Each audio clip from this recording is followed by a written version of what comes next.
Reels वाली बहू। प्रज्ञा को रील्स बनाने का बड़ा ही क्रेज है और वो दिन भर रील्स बनाती रहती है। खाते पीते घूमते फिरते घर में कॉलेज में रील्स बनाने के कारण प्रज्ञा पूरे कॉलेज में हाईलाइटेड है। जहाँ उसकी रील्स सभी को पसंद आते हैं, वहीं मनीषा चिंता में डूबी रहती है। एक रोज जब खाते हुए प्रज्ञा रील्स बना रही होती है, तब मनीषा कहती है, एक मिनट भी चैन नहीं है इस लड़की को। ये नहीं कि खाना तो आराम से खा ले, लेकिन नहीं, अरे थोड़ी देर रील्स नहीं बनाओगी तो आसमान नहीं टूट पड़ेगा। अरे मम्मी, इसी को तो कहते हैं डिटर्मिनेशन। तुम नहीं समझोगी ये सब। भगवान, इस लड़की को सद्बुद्धि दे। जब देखो तब टेढ़ा बाका मुंह बनाती रहती है। मनीषा की बात का प्रज्ञा पर जरा भी असर नहीं होता और वो खाते खाते रील्स बनाती रहती है। दिन बीतने लगते हैं और देखते देखते प्रज्ञा का कॉलेज भी खत्म हो जाता है। आए दिन कोई ना कोई मनीषा को प्रज्ञा की शादी करवाने का सुझाव दे जाता है। सब ठीक ही कहते हैं, प्रज्ञा की शादी कर देनी चाहिए। अपने घर के कामकाज में व्यस्त हो जाएगी तो खुद ही ये रील्स और नाच गाना बंद हो जाएगा।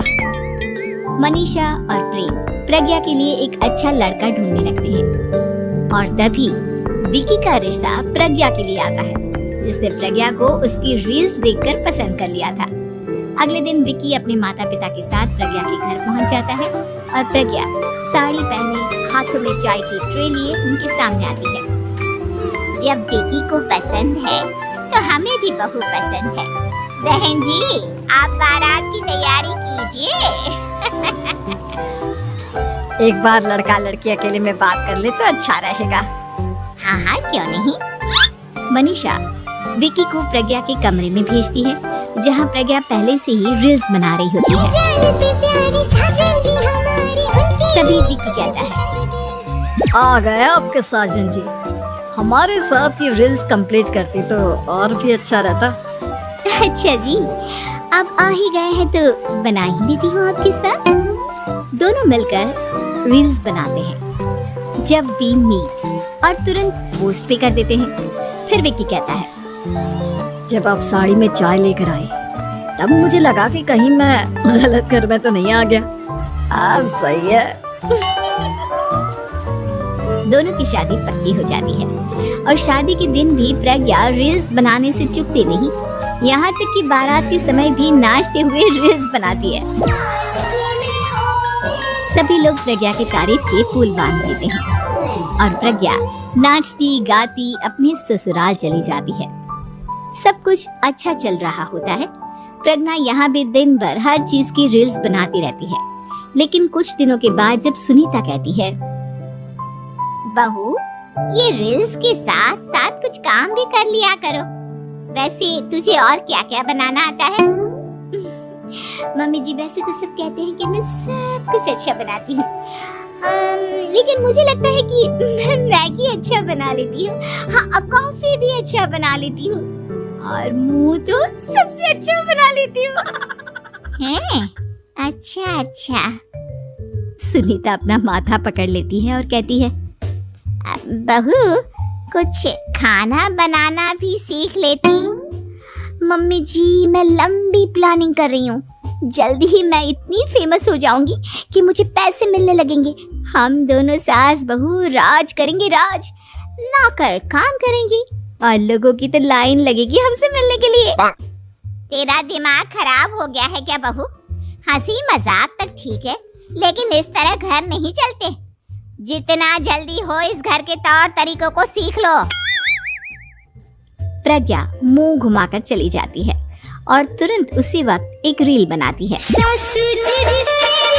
ये देख सुनीता का गुस्सा 7वें आसमान पर चला जाता है और विकी के घर आती ही सुनीता उसे सब कुछ बताती है।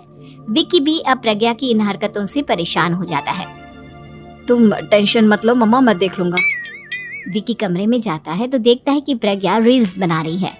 विकी बड़े ही प्यार से प्रज्ञा से कहता है, प्रज्ञा, इन सब के लिए मैं तुम्हें मना नहीं कर रहा हूँ, लेकिन फिर भी हर वक्त तो ये अच्छा नहीं लगता ना। समझने की कोशिश करो, मुझे भी तुम्हारा थोड़ा वक्त चाहिए।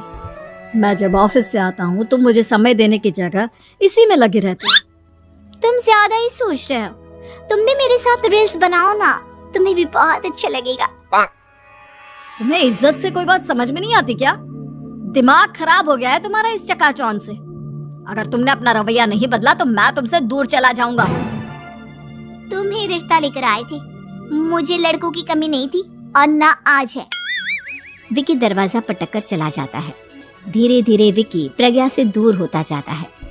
एक रोज मनीषा प्रज्ञा के ससुराल उससे मिलने जाती है। तब सुनीता उससे कहती है, बहन जी अब आई हैं तो कुछ दिन यहाँ रहकर जाइएगा, आप ही का घर है। हाँ मम्मी, बहुत दिन हो गए तुम्हारे साथ एक भी रील नहीं बनाई मैंने। प्रज्ञा तुरंत अपने फोन में रील्स ऑन कर लेती है। ये सब मुझसे नहीं होगा। तेरा ये भूत अभी तक नहीं उतरा क्या? बहन जी आप कुछ कहती नहीं क्या इसे? जब आप ही कुछ नहीं कर पाई तो मैं कर ही क्या सकती हूँ, सास तो वैसी ही बदनाम है। शाम को घर की लाइट चली जाती है और मनीषा प्रज्ञा से कहती है, मेरे घुटनों में बहुत दर्द हो रहा है, तू लाइट का कुछ इंतजाम करना बेटा। अच्छा कैंडल जला देती हूँ मम्मा। प्रज्ञा गाते हुए कैंडल जलाती है और खिड़की के पर्दे के पास रख देती है। मनीषा जिसे बहुत दर्द हो रहा है वो सो जाती है और प्रज्ञा हमेशा की तरह अपने रील्स में लग जाती है। उधर कैंडल की वजह से पर्दा आग पकड़ लेता है और मनीषा के कमरे में आग लग जाती है। बचाओ, कोई है बचाओ। सभी भागते हैं और विकी कमरे की आग बुझाने में लग जाता है, लेकिन तब तक मनीषा आधी जल चुकी थी। मनीषा की हालत देख प्रज्ञा रोने लगती है। विकी मनीषा को तुरंत हॉस्पिटल ले जाता है और उसे एडमिट कराता है। विकी प्रज्ञा से कहता है, देख लिया ना, तुम्हारे इस नाच गाने की वजह से आज तुम्हारी माँ की जान जाते जाते रह गई। अब पता नहीं तुम और क्या चाहती हो। उधर डॉक्टर कहते हैं, इनकी हालत बहुत नाजुक है, आधे से ज्यादा जल चुकी है। प्रज्ञा रोती हुई मंदिर में जाती है और भगवान के आगे जाकर कहती है, भगवान मेरी माँ को ठीक कर दो, मैं कसम खाती हूँ हाथ से ये रील्स बनाना छोड़ दूंगी, बस मुझे मेरी माँ वापस मिल जाए। 2 दिन बीत जाते हैं और मनीषा खतरे से बाहर आ जाती है। पेशेंट अब ठीक है, आप लोग उनसे मिल सकते हो। सब कोई मनीषा से मिलता है और प्रज्ञा सबके सामने अपना फोन तोड़ देती है। मुझे माफ कर दो मम्मा, मैंने तुम लोगों की बातों को नजरअंदाज किया। बेटा कोई भी चीज जरूरत से ज्यादा खराब है। मैंने तुम्हें रील्स बनाने से कभी मना नहीं किया, लेकिन हर वक्त एक ही चीज तो सही नहीं है। मैं समझ गई हूँ मम्मा, आई एम सॉरी। प्रज्ञा उस दिन से रील्स बनाना छोड़ देती है और पूरी तरह से अपने घर में लग जाती है।